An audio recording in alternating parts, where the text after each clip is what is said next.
dia, amados e queridos irmãos e irmãs.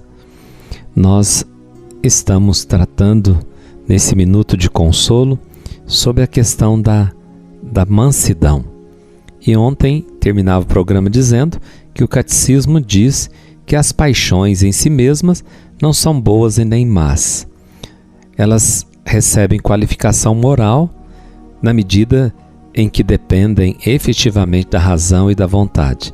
Se são emoções conduzidas retamente pela razão e vontade, são boas, mas quando a gente deixa essas emoções ou essas paixões nos dominar, aí a gente não tem mais força sobre elas, aí elas nos levam ao vício. Por isso a mansidão é a rédea. Bem-aventurados os mansos, porque possuirão a terra. Existem iras com razão? Sim. Existe raiva ou a ira que tem razão de ser.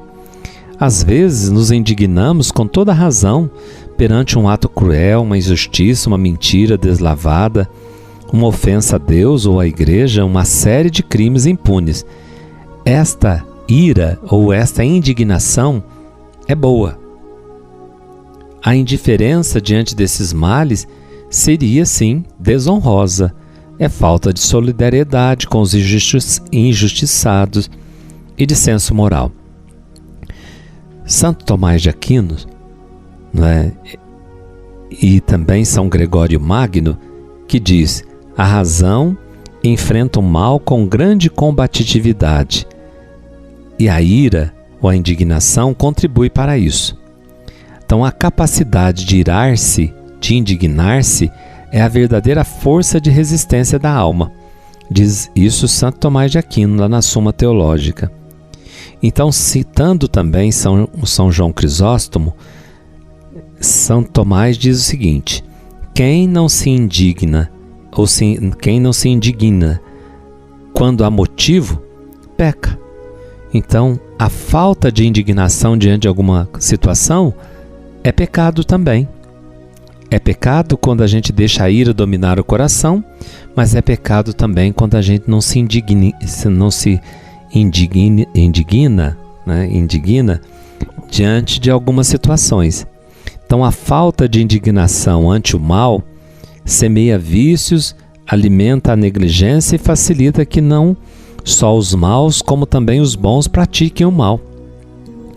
Então veja, irmãos e irmãs, não podemos nem devemos ficar frios, resignados perante as ideias daninhas, os abusos, as mentiras, cada vez mais frequentes, como se fizessem parte de uma paisagem.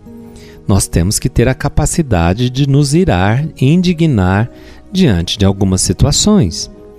Devemos reagir, tentar combatê-las com as armas limpas e pacíficas. Veja bem, armas limpas e pacíficas, com elevação intelectual, moral, em privado ou através até mesmo da mídia. Mas cuidado, mesmo a ira boa pode se tornar má. Quando?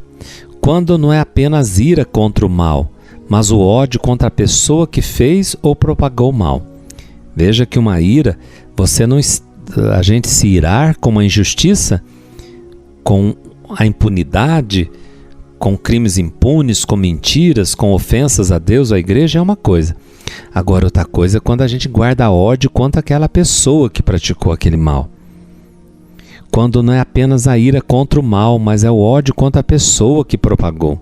Então, a falta de caridade estraga tudo. Ira justa, movida por ódio, represária ou espírito de vingança, corrompe-se e deixa de ser um bem. Quando eu me deixo levar por essa ira aparentemente, entre aspas, justa, mas essa ira é movida por ódio, por represália, por um espírito de vingança, ela deixa de ser um bem. Então, com fórmula breve, Santo Agostinho dava a receita certa: detestar o erro, mas amar o que erra. Detestar o erro e amar o que erra. Coloque a água do lado do rádio.